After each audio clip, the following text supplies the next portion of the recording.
Hey students, this is Mrs. Went, and I want to teach you a little bit about graphing today. So here's a picture of a graph, and it doesn't have a title on it. At the bottom here we have 1957, and it goes up to 2000. It's not labeled, but I can tell you those are years, so the year 1957 to 2000. And along the side here, these numbers are labeled parts per million. So this number 340 means if you have 1,000,000 particles, 340 of them would be what this graph is showing. Okay? And when I look at the graph, I can see that overall the line is going up. There's a little up and down kind of pattern as the line is going, but overall the line is going up. Okay, so what is this graph showing here? It is showing us the carbon dioxide levels in the atmosphere. So in 1957, here, if I look at my numbers here, it was below 340 parts per million, almost down to maybe 330 parts per million. And every year there's a little up and down, but in 2000, our level was at 370 parts per million. So that's a big jump. That's 50 parts per million that it went up. And in the year 2020, the graph is even higher yet. Okay, and why we care about this is the more CO2 or carbon dioxide that's in the air, that contributes to global warming, which keeps the Earth warmer than normal. It traps extra sunshine and planet Earth and messes up with our weather patterns and stuff like that. Okay, so this graph was taken in Hawaii, and people gathered data at just part of a weather station for years and years and years, and they noticed this upward trending pattern, and they kept collecting data. And now we have over 50 years of data that show this climbing up. Should we worry about it? Scientists say yes, very much we should be worrying about how the amount of carbon dioxide in the air is going up. Okay. Now, every little up and down here is kind of cool. It actually represents summer and winter, summer and winter, summer and winter. In the summertime, trees have a lot of leaves, and they take carbon dioxide out of the air, so the line goes down. In the wintertime, when the trees have no leaves, the line goes back up again. Okay? And the place with the most trees would be in South America with the Brazilian rainforests, and this pattern matches their seasons. All right, now this is another graph of the same thing, but you notice about it, it goes back a long way, okay? So instead of just 50 years, this is going back 400,000 years, and the pattern looks very different.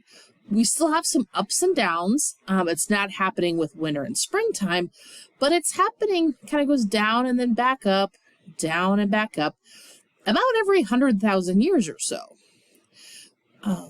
So if every 100,000 years we have some up and downs, does it matter? Okay. Well, the difference between these two graphs, it's the time period on the x-axis is different. The sides are the same. They're both in parts per million. It's just how many years are shown on the bottom. And something, whoops, sorry about that, guys. Something I want you to notice is on the first graph we looked at here on the bottom, the numbers kind of go from 340, 350. Look at the other graph. 340 and 350 are at the top of that graph. If we look on this graph from the past 400,000 years, you notice right now we are much higher than we ever have been in the last 500,000 years, like way higher. So should we worry? I would say yes, we should. Okay, so these graphs here are showing us data in a visual way, and graphing is really important in science to show us patterns. Okay, so like the patterns of things going up and back down, or the patterns of things rising or sinking more than normal. We always want to see our graphs going up, going down, or staying flat. And do we see any patterns in those graphs?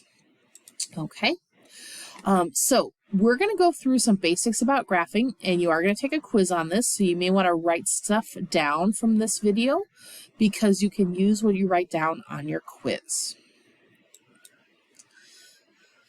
All right, so a variable. Variables are a big thing in science. It's any factor we can change in an experiment. And these variables are things that we can put on graphs. Okay, so if we were going to grow plants as an experiment, a variable that we could change how much sunlight the plants would get, how much water, what kind of soil, what kind of seeds. Those are all things we could change about the plants, maybe to see and try to figure out how to make the plants grow the best, or how the plants can grow the most food or the most flowers. Okay. Now, when I go forward on slides, if you haven't written everything down, remember you can pause the video at any time if you need to catch up on writing something down. All right, now the next thing here, you can see in white, a lot of older books and worksheets will call it these controlled variables, but the new word that we use is constants. So as a teacher, I'm trying to always use the word constants, and we try to change them in a lot of our worksheets. But realize that a constant and a control variable are the same thing. Okay, now these are going to be any factors that is kept the exact same in an experiment. So same is the key. So if I'm going to do an experiment with plants, if I'm going to change the amount of water I give them, then everything else I should keep the same. I should give the plants the same sunlight, the same temperature, the same kind of seed, the same kind of soil. Everything except the thing I'm testing should be kept the same. So they should be kept constant. Okay. Now maybe you have a parent that is constantly telling you to get off your phone, or a math teacher or a science teacher that's constantly saying, get off your phone, get to work. It's the same thing every day, right? So constants means the same. So anything in the experiment, we're going to try to keep the same.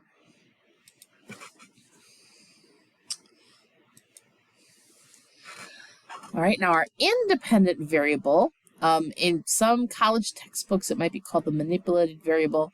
We're always going to say independent variable, and you can abbreviate it IV if you want to.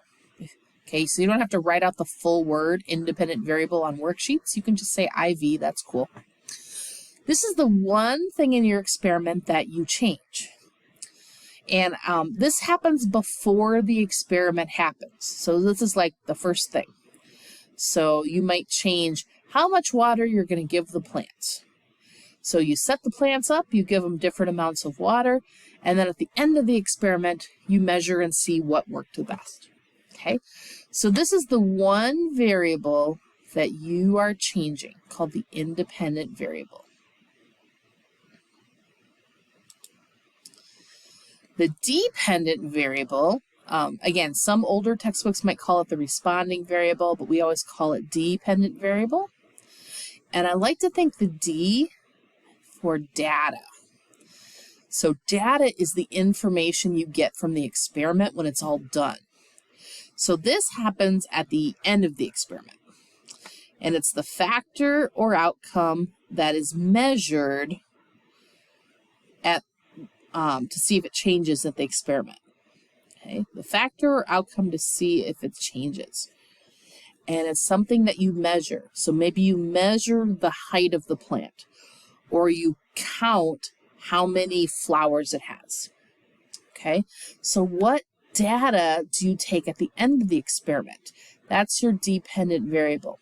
And it got this name because whatever this data is, it depends on the independent variable. Okay, so once again, if we're growing plants and we're changing how much water they get, maybe at the end of the experiment, we measure the height of the plant. The height would be the dependent variable, because the height depends on how much water the plant got, which was the independent variable. Okay, so this happens at the end of the experiment. What are you measuring? What are you counting at the end?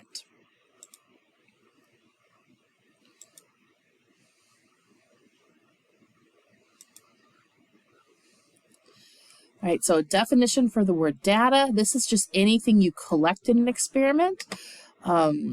So facts might be 2 plants died, or all the plants look healthy. Figures might be pictures or diagrams, might be measurements, like how many centimeters tall it is, or the temperature of something, or the speed of something. So any information, any evidence you collect in an experiment, that's called your data. Good data is a number, but you might have some data that's not a number. Okay, so number data would be how many centimeters, how many miles per hour, how many flowers, what's the temperature, what's the speed. Okay, that would be examples of data that's a number. But sometimes you might have a non-number data, like the color of something, or does it look healthy or look sick? Does your experiment smell good or smell bad? Those are things that might be hard to do with a number, but that would just be some other evidence that you're collecting during your experiment. All right, a data table, it's a way to organize data in columns or rows so it's neat and readable. Okay, so a data table is not a graph. You kind of see in the background here, we have lines going across, lines going up and down, and you could put information in each box. That's what a data table is.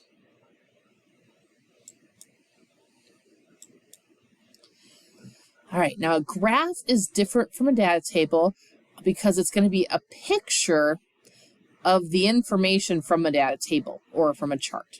Okay, a graph is going to be a picture. And we have a couple examples of different kinds of graphs.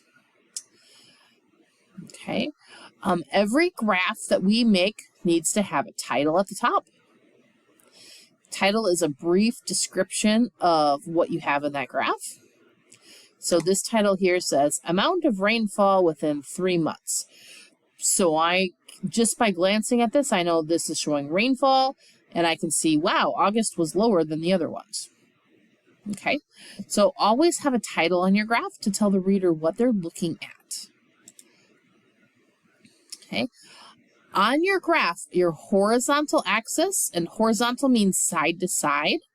So this bottom axis here, the x-axis from math class, this is always our independent variable. Okay, now remember, our independent variable comes at the beginning of the experiment. It's the thing that you decide to do. And when you do a graph in math class, you always go over the x-axis first. So that's how I always remembered this. Okay, the independent variable always goes on the bottom. That's super important. You should write that down. Okay, so the bottom, the x-axis of the graph is always the thing that you are changing. Independent variable goes at the bottom.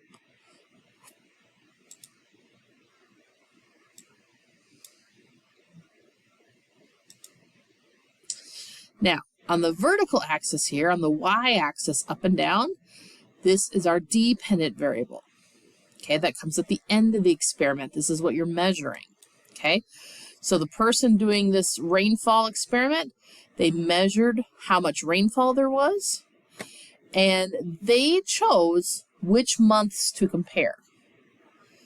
Okay, so the independent variable is what months we're going to look at, and the dependent variable is the measurement of the rainfall for that month. Okay, the amount of rainfall depends on what month it is.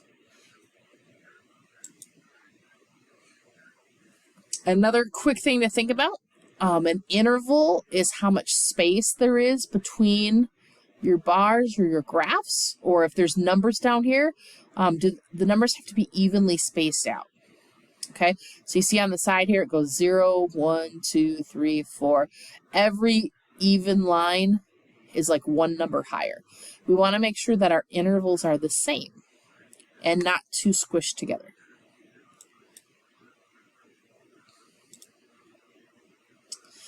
All right, now these two vocab words, you don't have to know the name of the word, but I just want to show you two tricks that we can use for graphing. So one of them is extrapolating. It's a great like Scrabble word or vocab word for trivia. And this is when you take some already information that you know and you do an estimate by kind of making the line longer than normal. Okay. So for example here's some television viewing impacts for test scores. And I can see that like in 10 hours of television, the test score here at 10 hours was a little over 50, maybe 52. Okay, at 3 hours of TV watching, the test score was like 88. Okay, and I can see that this pattern's kind of going down. So I could estimate if I had 11 or 12 or 13 hours of TV, I could estimate what that would be. Okay, so I would make what's called a best fit line. I would make a line that goes between all the dots, and it's a straight line. And I can say, 11 hours of TV, the test score is probably going to be right here, if I follow that across, about a 40 or a 41. But if I watch 0 hours of TV, my test score would be like 102%. Okay, so it's an estimate kind of like at the beginning or the end of your graph of what would happen next. That's extrapolating.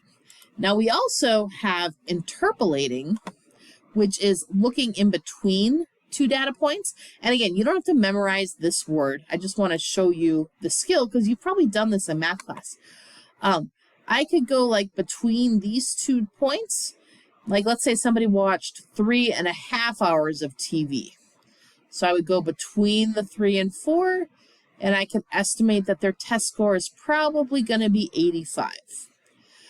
If somebody watched 8.5 hours of TV, here's 8.5 hours, go up to the graph, right there, it touches the line, follow it over, it would be about 58 would be the score there.